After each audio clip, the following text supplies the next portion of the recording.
Bom dia para quem for de bom dia, boa noite para quem é de boa noite, boa tarde para quem está assistindo e ouvindo a gente à tarde. Está começando o nosso Pod Jovem. E antes da gente apresentar o nosso querido, ilustríssimo, incrível convidado de hoje, pausa, respira e roda a vinheta.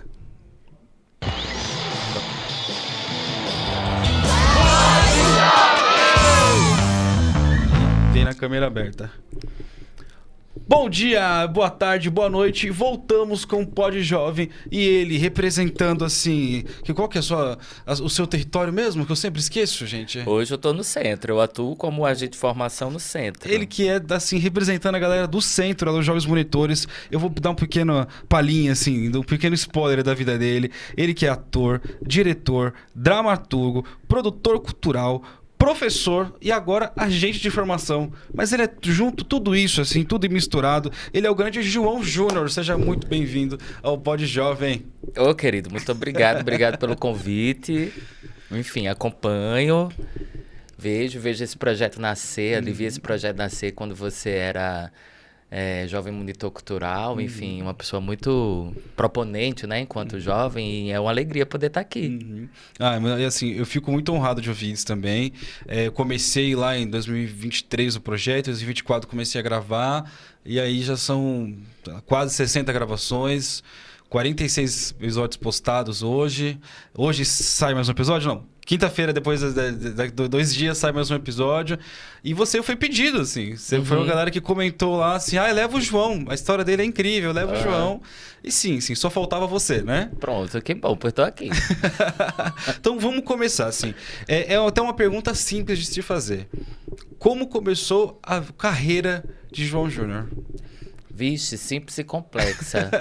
Mas eu vou buscar eu sou meio aficionado por mito de origem, né? Então eu sou esse artista que está sempre buscando e catando a origem das coisas. Mas eu vou ali um pouco antes. Essa carreira começou quando eu tinha até tardia, eu acho, no sentido de escolha e efetivamente pelos medos, pela educação, enfim, pelo contexto familiar que vivia. Não é? Então, sempre eu vi na minha vida que eu ia ser engenheiro. Engenheiro porque eu gostava de desenhar, não era arquiteto, porque arquiteto era coisa de viado. Filho de um pai militar e de uma família muito cristã e tal. Por aí você tira alguns desafios que eu tive que viver. Mas, quando eu, de fato, decidi, depois de entrar em engenharia civil, eu já tinha ali 21 anos, e aí é quando eu entro na Universidade Federal do Rio Grande do Norte, no curso de artes cênicas, e ali eu inicio eu digo assim, depois que eu comecei ali aos 22, eu acho que eu liguei uma terceira para quarta para quinta, e eu fui sem olhar para trás. Então, minha carreira já começa, eu acho que quando você descreve aí que produtor, não sei o que, eu já fui desde o início da minha carreira enquanto estudante, mas tinha muita sede de fazer as coisas, né? Então, a faculdade, para mim, foi um lugar onde eu exercitei muito a minha prática como artista. Existia dentro do Departamento de Artes no Rio Grande do Norte um laboratório de teatro. Então, eu realmente usei esse laboratório.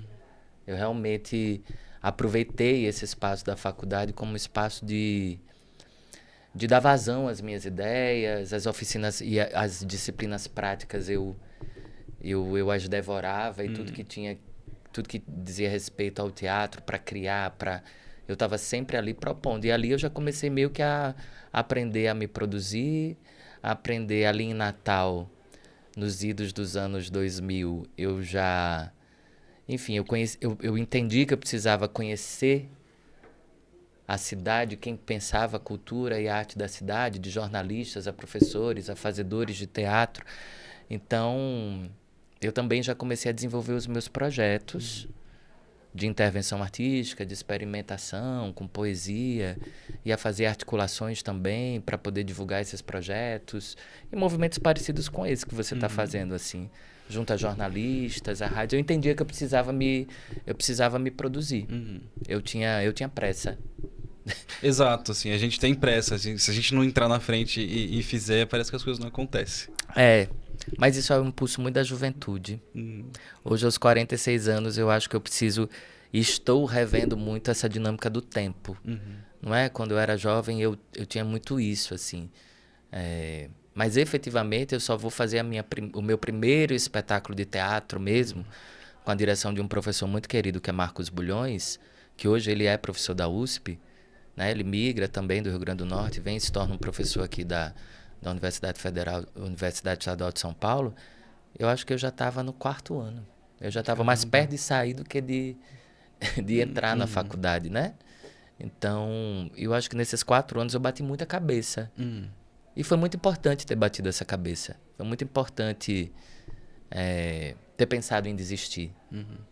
Ter forjado mesmo minha força, minha resiliência, que acho que é uma das características que o artista nesse país e um artista de teatro precisa. Resiliência, persistência.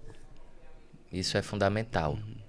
Concordo muito. E aí, sobre a sua formação, você já falou tudo que eu ia perguntar também, algumas coisinhas sobre a sua formação, mas eu te pergunto o seguinte, você fez uma pós em narração artística. Isso. O que seria isso? Tá bom.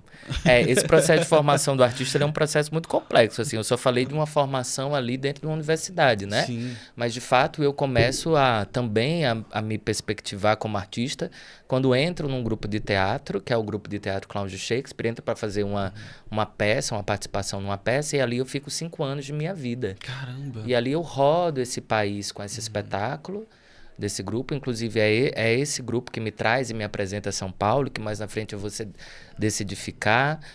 Em outros grupos que criei, em outros processos, em viagens, em cursos, na formação de um coletivo aqui em São Paulo, que é o coletivo Estopou Balaio, nos idos de 2011, quando eu chego no Jardim Romano para participar do programa que era o PIA, e ali, na relação com os moradores, eu fundo, juntamente com outras pessoas, esse coletivo. Hoje já não faço mais parte dele, mas o coletivo segue. Então, esse processo de formação tem muitas camadas. E o contador de história, o narrador, ele sempre esteve em toda essa trajetória de vida, não é? Eu sempre ouvi muita história. E por ouvir muitas histórias, sempre gostei de contar histórias. Então, na verdade, esse processo formativo mesmo, ele se deu numa instituição daqui de São Paulo, que é a Casa Tombada, acho que uns 3 anos atrás, e aonde essa instituição eles têm diversos cursos no âmbito da educação, da arte da palavra. E aí eu fui fazer um curso, uma especialização em narração artística dentro do contexto urbano. Como é essa figura do contador de história dentro de um contexto urbano?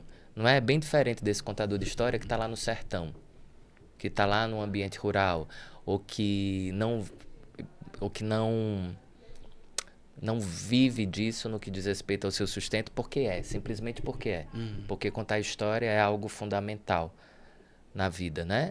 Eu, nesse sentido, sou uma pessoa que me conduzo nesse processo dentro de um pensamento voltado à educação, à pedagogia, à arte, o que contar, como contar, quais as escolhas que você faz, qual a relação dessas histórias com a minha vida, com a minha biografia, com os meus mitos pessoais de origem. Então, essas são discussões, por exemplo, que numa formação como essa, você aprofunda. Eu me lembro quando uma das coisas que eu vi nessa jornada da narração artística na vida é que, assim, uma boa história, no fundo, é aquela que diz respeito a você. É aquela que faz sentido para a tua vida, que entra em conexão com a tua biografia, né? Com algum fato da tua vida, com questões que são relevantes para você. Porque ela vai estar no teu sangue, né? Ela vai estar na tua constituição enquanto pessoa. Então, contar isso, de uma certa maneira, é entrar em conexão com essa verdade, com essa força que está no outro. E a história vai ser essa ponte entre aquilo que me constitui e aquilo que te constitui. Não é? Ela vai ser nesse ato entre aquilo que eu falo e aquilo que você escuta. É como ela entra e faz sentido para você. Né? Só que nesse processo, eu acho que para quem conta, é preciso que faça sentido para si. Por isso que, por exemplo, ao longo dos 20 anos da minha vida contando história, eu acho que eu tenho um repertório muito pequeno até de histórias. Eu acho que se eu contar 10 histórias na vida é muito. Porque eu acho que isso é um processo de vida. À medida que você vai lendo, você vai escutando, você vai ouvindo, aquilo vai fazendo sentido para você. Vai se encontrando dentro de você com sei lá, se encontra com a minha criança. Por exemplo, tem uma história que eu conto há 22 anos. E essa história, até hoje, parece que toda vez que eu visito ela e ela me ensina. Ela me ensina sobre questões que eu acho que ainda não... que eu acho que talvez eu ainda não introjetei elas totalmente dentro de mim. Ela faz muito sentido ainda para mim, né? Eu sempre digo que uma história é uma professora. Hoje eu tenho uma história que eu ando com ela, que ela é minha professora. Que eu chamo de Obompó Ropongá. Essa história. Tanto que ela é nome de projetos, é nome de um espetáculo, enfim. Eu caminho com essa história. Às vezes eu tô andando na rua e de repente... Putz, eu vou fazer aquilo ali de novo. Aí a história vem na minha cabeça. A imagem vem. Né? E aí é a história me ensinando. Isso é muito bonito na arte narrativa, né? Sim. Tem aquele velho ditado, né? Que é quem conhece a história não repete os mesmos erros e tudo mais. Eu acho que é muito sobre isso, né? Quando você tá pensando, parando assim, pensando naquela história que aconteceu com você, você fala, putz, mas eu já passei por isso, ou já aconteceu isso, então é melhor eu tomar um pouco mais de cuidado, né? Enfim, a história sempre nos ensina muitas coisas. E no caso da arte narrativa, essa história, ela ensina por imagens. Ela ensina pela aventura de uma personagem, pela jornada que uma personagem faz, por uma imagem, para a resolução de um conflito, por uma paisagem. E isso que eu acho a beleza, assim, porque é a nossa imaginação, é o músculo da imaginação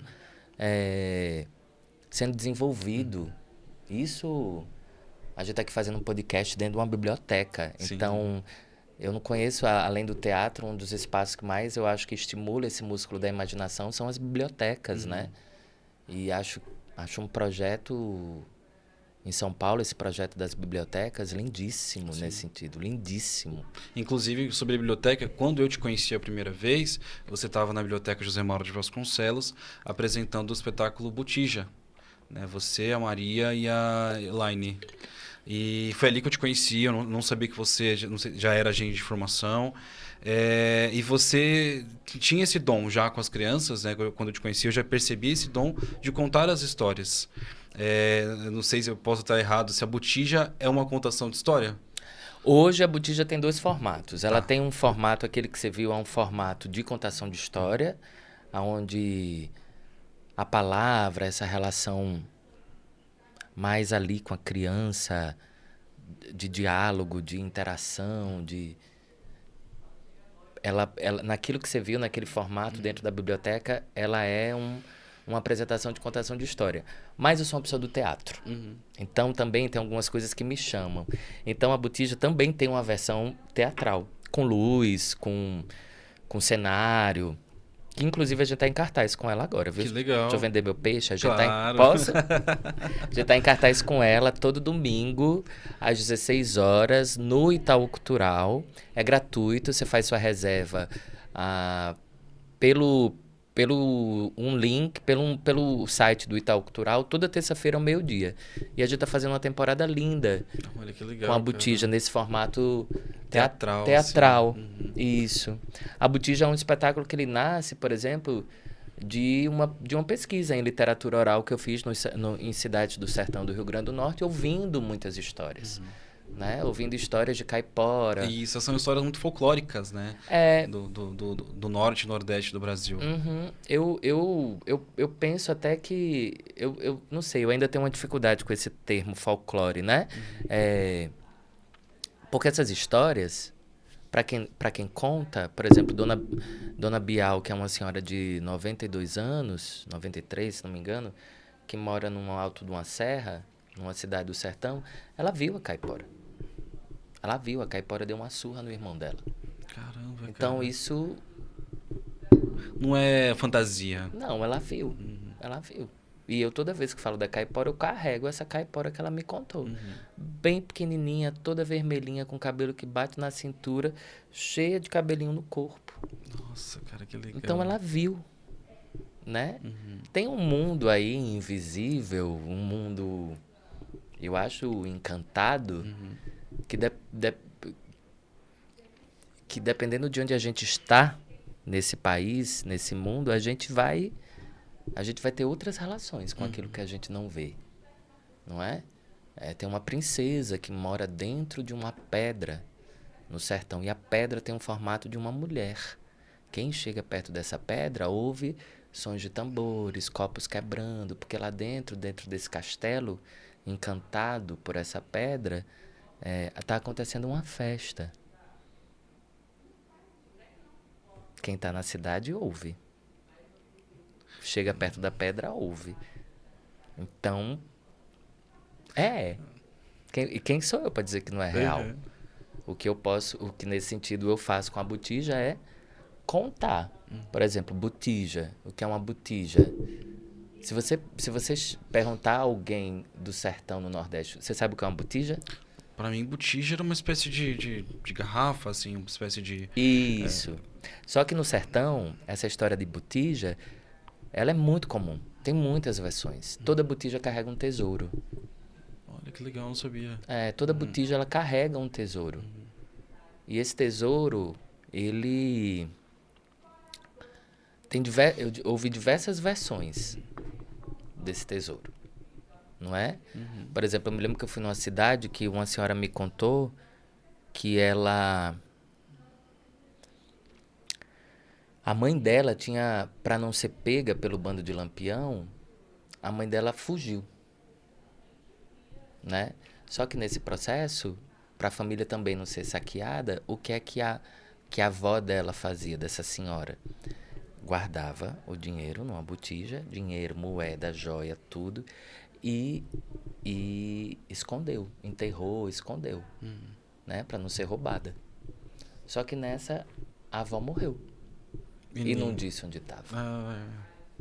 Então, assim, você vai ter várias versões, porque essa botija geralmente é isso, ela é o tesouro de uma família que alguém guarda, esconde, e a pessoa que fazia isso morre e fica ali.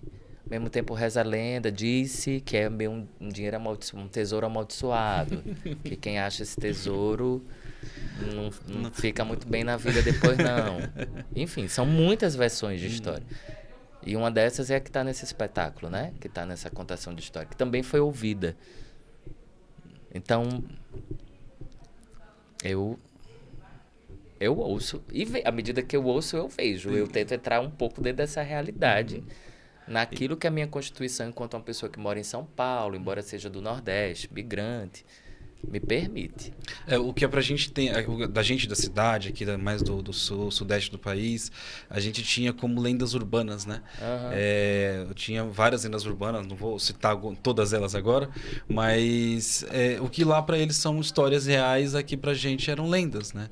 E até o que lá a gente fala, que bonitinho, que folclórico, lá são histórias diárias. E aí, falando sobre isso, eu quero até te perguntar uma coisa, antes da gente entrar no PJMC. O que é o Projeto Jardim? O Jardim. O Jardim tem tudo a ver com o mito de origem. E o Jardim, ele nasce dentro desse curso de narração artística que eu fiz. Porque foi provocado para os alunos, para a gente, a criação do nosso mito de origem pessoal, do narrador de histórias. Legal. Ou do artista. Então, tinha todo um processo ali para você criar mesmo essa narrativa, né? E aí, um dia eu fechei meu olhinho, assim, fui meditar e fiquei pensando assim, qual é a origem desse artista aqui? Qual é a origem desse ator, desse contador de história? E me veio a imagem do jardim de minha avó Naí.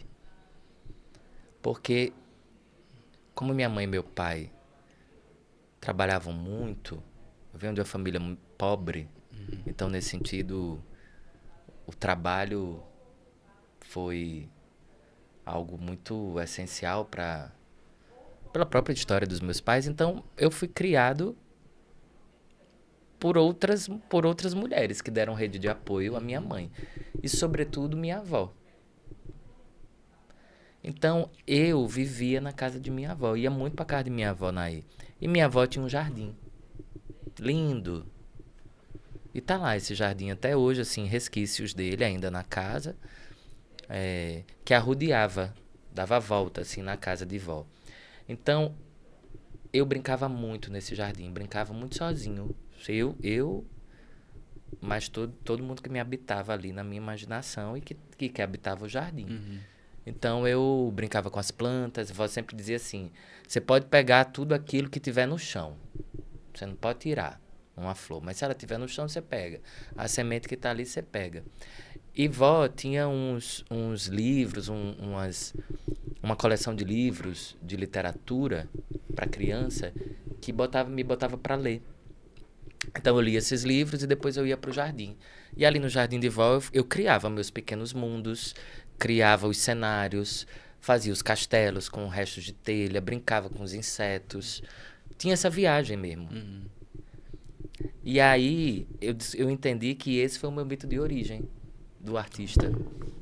Aos meus 5, 6 anos de idade, ali já estava muito esse impulso da criação, da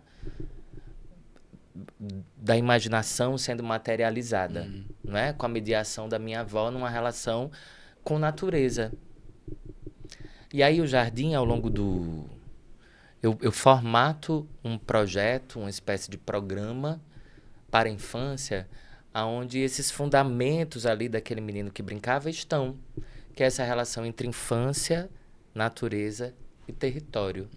Então, o Jardim hoje ele é um projeto artístico-pedagógico voltado para crianças, que ele tem, nesses 3 eixos, infância, território e natureza, os pilares de atuação dos projetos que compõem o Jardim. Então, desde a criação de espetáculos de teatro, oficinas,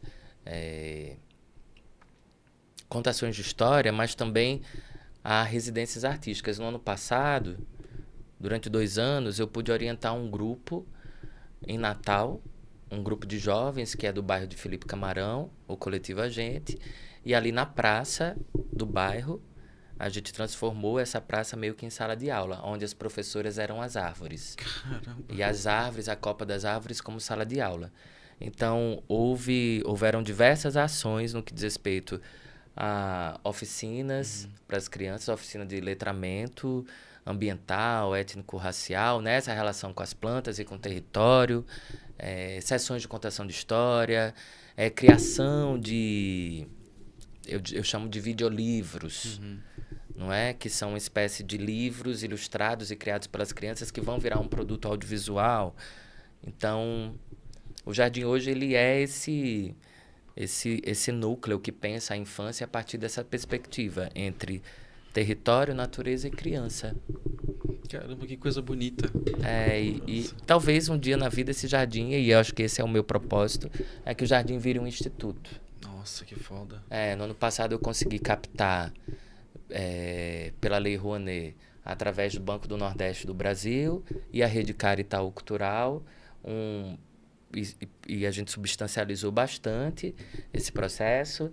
Nesse momento, a gente encerra as atividades em Felipe Camarão, nesse bairro natal, mas o coletivo de jovens segue atuando a partir dessa metodologia, não é? Num processo mesmo de emancipação, de tocar os seus projetos. O Jardim também ele proporcionou isso, nesse sentido, né? No que diz respeito à orientação artístico-pedagógica, no fomento mesmo, ao protagonismo da juventude em relação ao seu território, para que toque os seus projetos também da sua forma, da gestão que vão descobrir aí atuando, mas ele segue lá. Hoje, um dos projetos do Jardim é o Obompó Ropongá.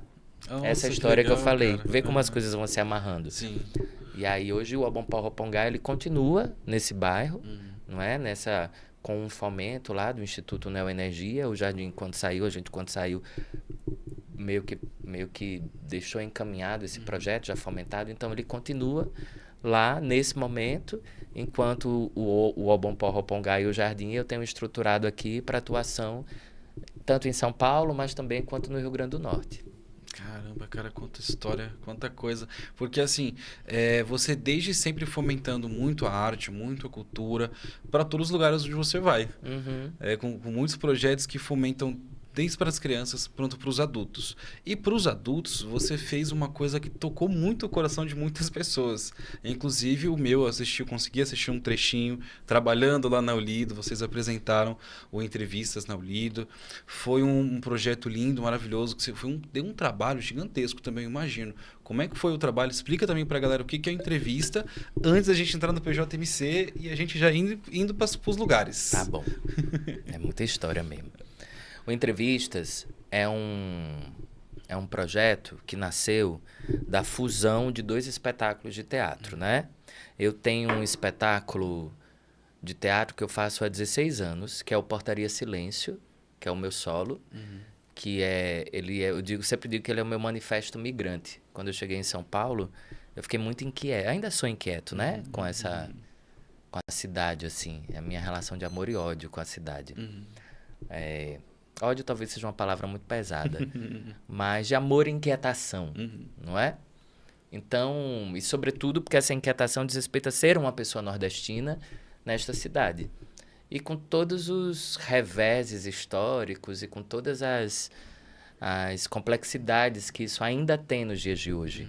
Né? Eu ainda escuto que meu sotaque é bonitinho. Eu ainda escuto que Rio Grande do Norte... você é do Norte, né? Não, Rio Grande do Norte é Nordeste. Isso é muito comum. Isso é muito comum, não é? É aquela velha história assim, nossa, que sotaque bonitinho, você é da onde? Isso. Ah, eu sou do Rio Grande do Norte. Nossa, eu tenho uma prima que mora do lado de você, ali na Paraíba. Aí, assim... Isso. Não é nem perto, assim. E... As próprias questões que a própria a mídia, a indústria criativa, dos estereótipos em relação ao nordestino, essa figura... O nordestino de novela, né? Isso! Que é muito um estereótipo muito errado. O ator sudestino que faz o personagem nordestino e que nossa. fala nordestino, não é? No Nordeste não tem esse S's assim. Pelo menos, eu não me recordo de nenhuma pessoa que nasceu no Nordeste desse país que fale Nordeste. Nordeste, meu. Nordeste, não é?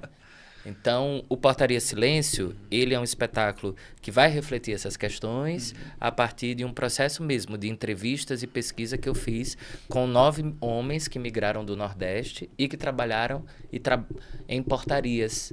São porteiros nessa cidade, né? E aí vai refletir questões de servilismo, coloniais mesmo, nessa relação com o Nordeste, a própria construção dessa cidade a partir do povo do Nordeste desse país, e um povo ainda que é visto dentro de um olhar subalterno. Então, o Portaria Silêncio reflete muito essas questões, discute muito esses estereótipos acerca do Nordeste. E o outro espetáculo é A Cobradora, de Maria Rosa e da Zózima Truppe, que vai fazer uma pesquisa para a criação de um espetáculo que segue alguns modelos de pesquisa bem parecidos com portaria, só que com mulheres, e mulheres que trabalham como cobradoras de ônibus. E aí, nos idos de 2020, eu fiz um convite a esse grupo para a gente fazer um projeto onde os 2 espetáculos, já que eles têm eles são bem parecidos no que diz respeito à pesquisa para construir suas dramaturgias, onde esses 2 espetáculos pudessem ser apresentados na mesma sessão, refletindo essas questões acerca da pobreza, do servilismo, desses estereótipos todos e as questões de gênero, né? Porque muitas das questões levantadas de violência contra a mulher ali na Cobradora encontra ressonância nas histórias de vidas desses homens, não é? Que tiveram suas infâncias perdidas pelo trabalho nas roças do sertão, enfim, tem essas reflexões. E aí em 2020 a gente ganha um prêmio Zé Renato, em 2019 a gente ganha um prêmio Zé Renato, só que entrou a pandemia. Então esse projeto ele foi feito online, a gente fez versões online para essas peças e fizemos uma temporada e uma circulação disso, só que de forma online. Né? Eu particularmente dei uma mergulhada assim nesse formato online do Portaria, porque o meu pai entrou em cena comigo. Caramba. Um dos porteiros que eu entrevistei entrou em cena comigo. Eu trabalhei assim com 3 câmeras, tinha toda uma coreografia, 5 cenários dentro de um estúdio, tudo isso era em tempo real. Então eu dei uma verticalizada assim. E aí, no ano passado, a gente ganhou aquele prêmio da Funarte, que é o Retomada de Teatro. E quando a gente ganhou esse prêmio, a gente voltou para esse projeto e entendeu que a gente precisava, além de apresentar os 2 espetáculos na mesma sessão, também, de uma certa maneira, intertextualizá-los. Então, eu escrevi um prólogo falando do porquê dessa junção e discutindo esse procedimento da entrevista. E aí um espetáculo é primeiro apresentado a cobradora, depois o portaria, mas de alguma maneira um espetáculo trisca no outro, entra no outro. As dramaturgias entram em contato uma com a outra, né?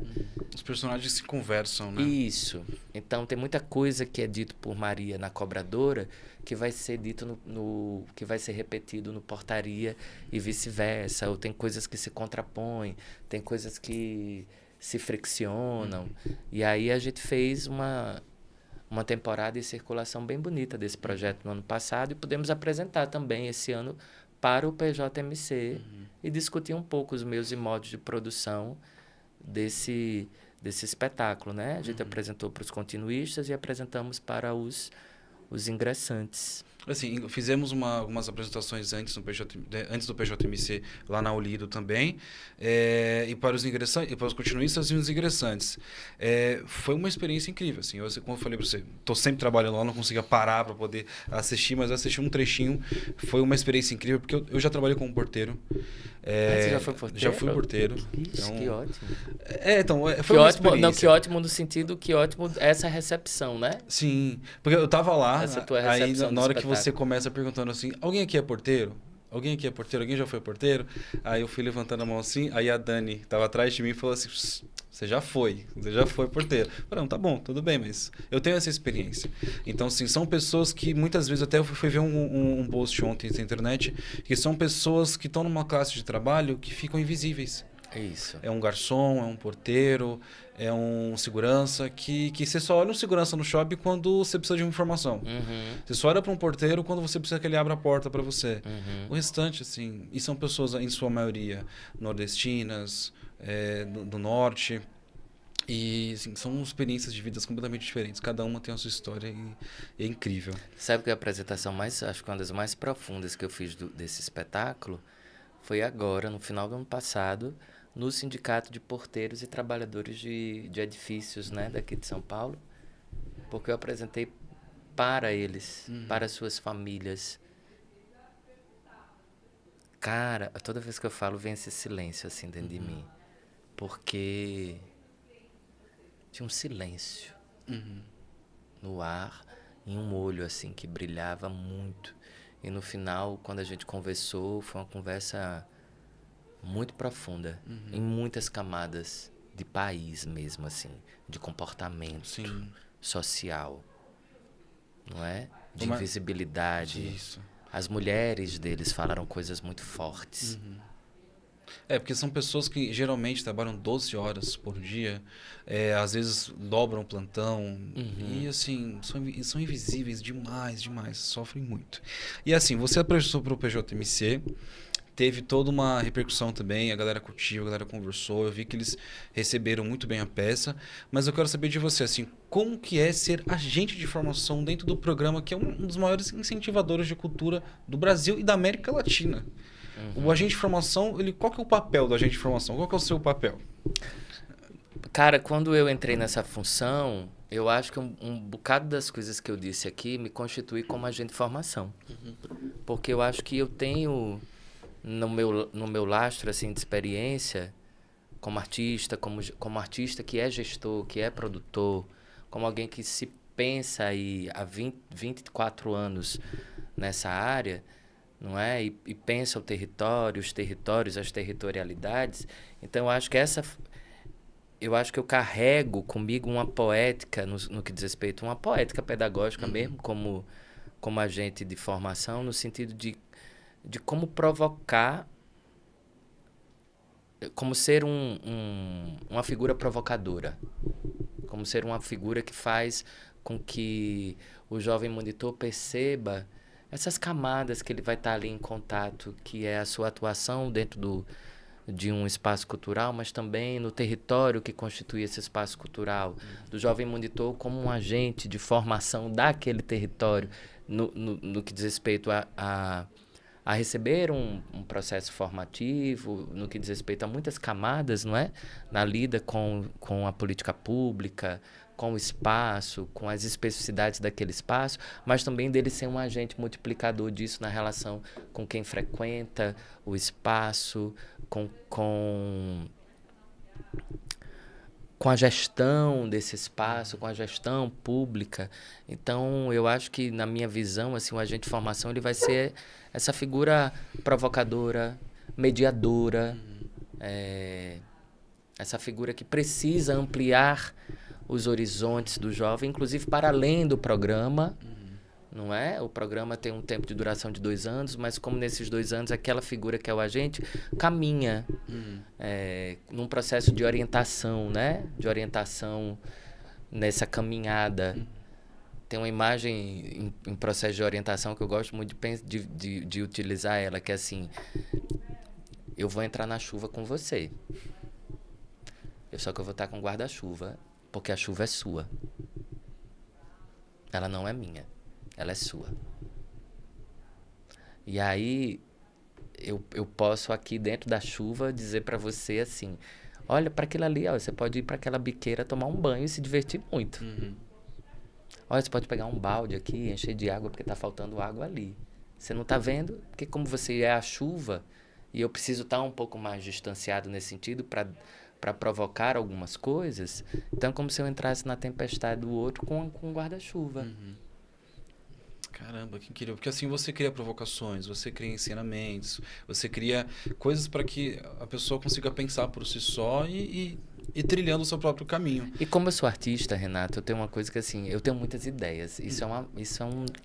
Às vezes eu não queria ter tanta ideia. É um defeito. Eu sou de saco cheio, assim, já tô de saco cheio de mim nesse sentido. Porque eu como agente, eu dou muita ideia. Né? E ao mesmo tempo eu também provoco muita ideia.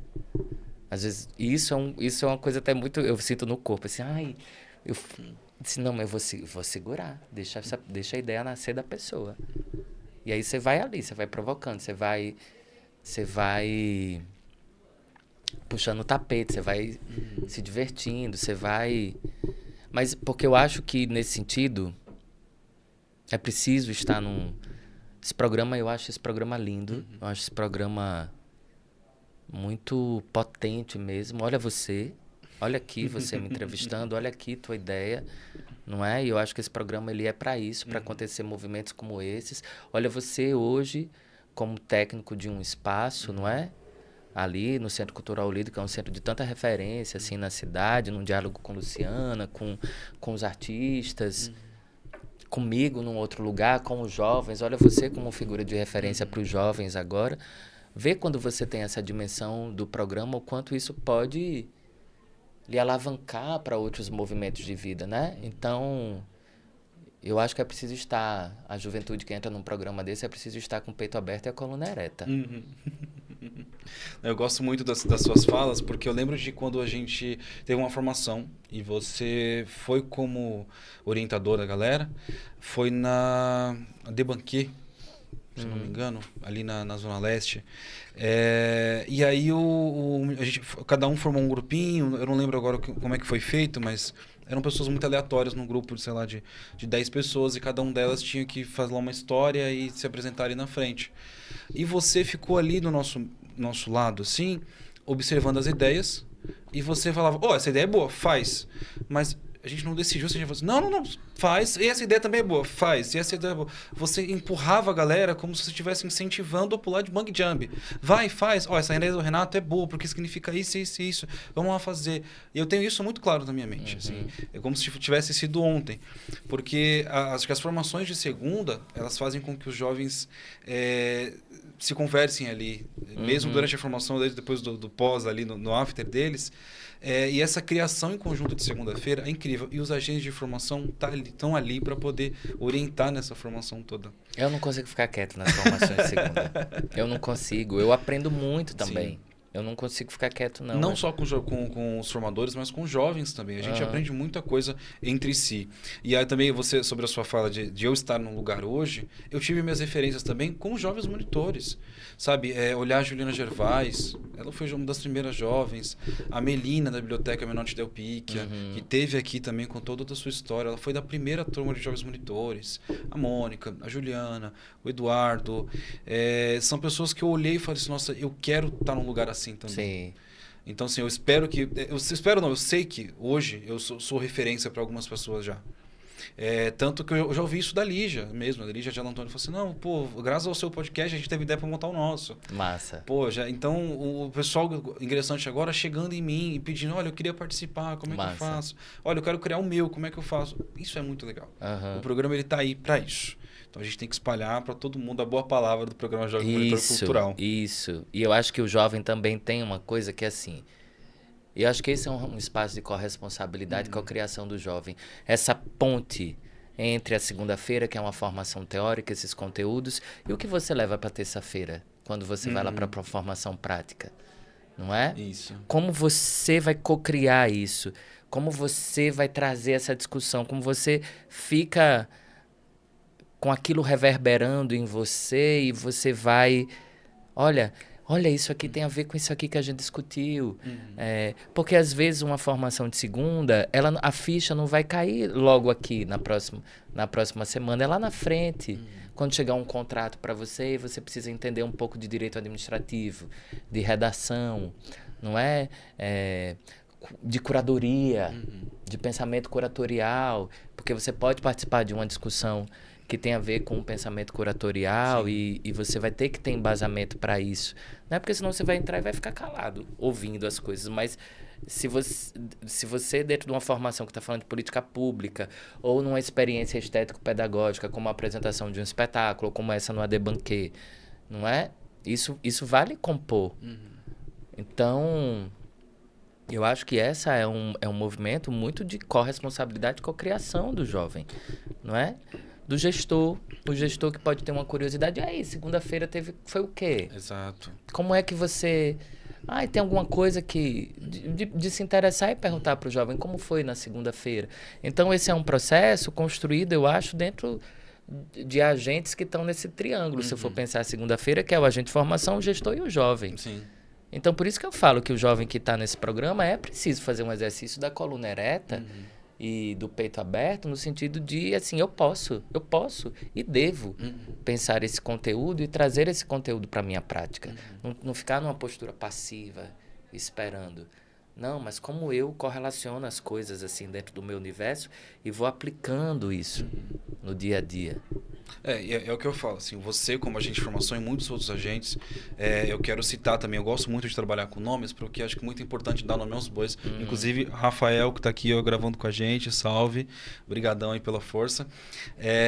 Eu tive a Karin Luz, que ela ficou ali no começo da minha atuação, depois ela teve que sair, enfim, e depois a Dani, como agente de formação minha. A Dani, parceiraça sua, incrível, assim, são pessoas, vocês todos, esses agentes de formação da minha leva, eu não conheço os hoje, então não posso falar, mas são agentes de formação que apoiam, que incentivam e que estão ali para poder falar assim, vai, faz. Mas desde o começo, eu coloco também Thiago, Juliana, galera que chegou e me apoiou. Eu sei que o nosso papo tá ótimo, o nosso papo tá muito legal, porque quando começa a ficar legal, vai acabando. Então, assim, eu já quero fazer o meu bate-bola com você. Vamos. Bora lá? Pra gente já aproveitar os últimos minutinhos que a gente tem. Agradeço demais a sua presença. Eu que agradeço. Ao Rafa, que tá ali também. Então, vamos lá pro nosso bate-bola. Um bate-bola, você pergunta a coisa, eu falo rapidinho, é isso? Mas pode demorar um pouquinho, sem problema. Pode pensar, sem problema. Tá. Eu quero que você me indique coisas. Coisas? Isso, assim, vamos lá. Uma música que você gosta. Uma música eu lhe indico artistas. Pode ser? Milton Nascimento, tudo do Milton. Ótimo. Eu te indico Cristal, que é uma cantora maravilhosa do Rio Grande do Norte. Conheçam Cristal. Uma cantora arretadíssima. Muito, muito, muito maravilhosa. Eu te indico a Alessandra Leão.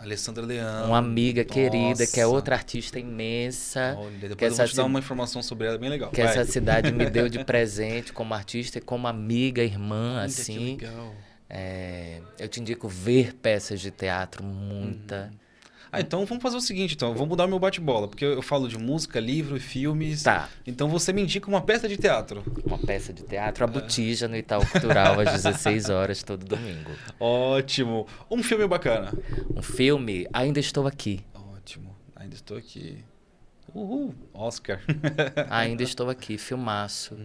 Filmaço. São histórias. É o que a gente falou no começo, assim, são histórias.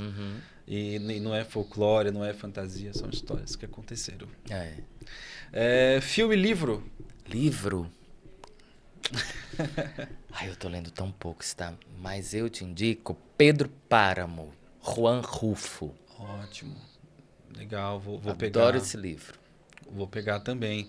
Agora sim, uma pergunta muito difícil para alguns e fácil para outras. Uma referência para você, um ser, uma entidade, um ser humano, Uma um referência. personagem. Ixi, eu tenho tantas. Silêncio. Vixe, vou falar a primeira que veio aqui assim, de trás pra frente. Exu. Boa. Exu enquanto força de vida, de caminho, de jornada, de escolha, de sabedoria, de destreza, de ginga, de alegria, de alegria, de alegria. Mais do que amor, de alegria. Não é? De movimento. Movimento. Que isso é vida. Então, de troca. De troca. Ó, só de falar me vem uma força, assim, me vem um...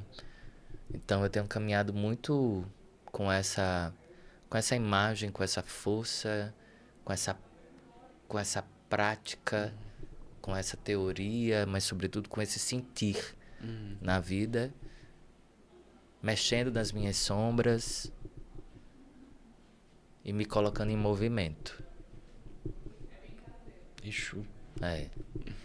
Cara, nunca foi sorte, sempre foi Exu, já diria a velha frase. Isso. Agora eu pergunto para você o seguinte, o que é arte para você? A arte é meu impulso de vida, é meu impulso de... É um impulso de vida. Porque é isso, é algo que me conecta a você, que me conecta ao outro, que me conecta ao território, que me conecta a esse movimento. Olha como eu tô falando de Exu ao mesmo tempo. Enquanto artista, enquanto princípio de criação artística, enquanto uma forma de conseguir versar sobre alguma coisa que eu quero dizer que talvez numa conversa eu não conseguiria. É esse impulso mesmo, é um impulso, quando eu digo que eu não consigo as ideias, são coisas que me tomam, assim, é sempre pela criação de realidades, pela criação de possibilidades, pela criação, e isso é um impulso muito do artista, da arte que vive em mim, mas da arte também, aí eu falo disso também pensando em São Paulo, porque se eu reflito muito quanto a arte é importante numa cidade como essa, né? Numa cidade que engoliu a experiência de natureza. No que engole a experiência de natureza, como São Paulo engoliu através do concreto, a gente se distancia um pouco da gente enquanto humanidade, não é? A gente vai se tornando muito arrogante, a gente é muito grande, não é? A gente pode erguer prédios imensos, a gente pode enterrar um rio, encher uma cidade de carro. Então eu fico pensando o quanto a arte é um artifício. É uma artificialidade de natureza, da natureza, dos efeitos da natureza nessa cidade, para nos conectar com a gente, com o devido tamanho que a gente tem. Porque quando eu te indico, vá ver teatro, vá ver... É muito importante. Porque a gente não tem um mar aqui. Porque a gente não tem um rio limpo para a gente tomar um banho. Sim. Porque a gente não tem um vento que bate de fato no nosso rosto e faz... A gente não tem a experiência de estar próximo à natureza para equilibrar, não é? A gente por dentro. Então a arte, de uma certa maneira, ela é um artifício de fazer isso com a gente aqui. nessa cidade. Então, ela também é meu ponto de equilíbrio. É um ponto de equilíbrio para a vida, para colocar a gente diante de um espelho, que é a vida. E eu acho que a gente está entrando num movimento de humanidade com tanta guerra, com tanta coisa, que a gente precisa muito de arte para se humanizar. Muito, muito, muito, para se enxergar mesmo humano. Não tem cabimento a gente estar em guerra depois de uma pandemia. Não tem cabimento isso. Não é? E a gente precisa se levantar em movimentos de pacificação e de paz mesmo. Não tem cabimento que a gente está se matando. É foda. Cara, e é uma guerra atrás da outra agora. A arte é isso, a arte é impulso, a arte é movimento, e a arte é pode jovem, e a arte é juventude, é cultura. É com essas palavras fortes que a gente vai finalizando o episódio de hoje. Deixa eu arrumar meu microfone daqui. João, agradeço demais a sua presença. Foi incrível, incrível, incrível mesmo. Obrigado por ter colado. Toca aqui, ó. Arte. Obrigado. Se alguém quiser te contratar para poder fazer teatro, para poder fazer arte, como é que a gente faz? Isso, são várias formas. Mas, deixa eu deixar minha rede social. Vou, por favor. Né? Porque, de uma certa forma, eu uso minha rede social como meu portfólio. Bora. É João Júnior, João com H, JHOAO, _ junto com 2 N's. Então ali, tá um monte de coisa, meus trabalhos estão todos lá, eu uso rede social para isso. Ótimo, é um portfólio. É um grande portfólio. E aqui, mais um podcast, agora vai poder colocar lá, colocar uns trechinhos para usar como portfólio. E aí você de casa também, ó, Cast Pod Jovem tudo junto. Meu Instagram é o Coffee Renato. Atrás aqui da câmera tem um Rafael aí da SampaCast, dentro da Teia, dentro da Biblioteca Mário Chamber. Muito obrigado pela parceria, sempre valeu, tamo junto. Gente, obrigado por ter acompanhado até aqui. Curte, compartilha, não esquece, @castpodjovem tudo junto, viu? Valeu!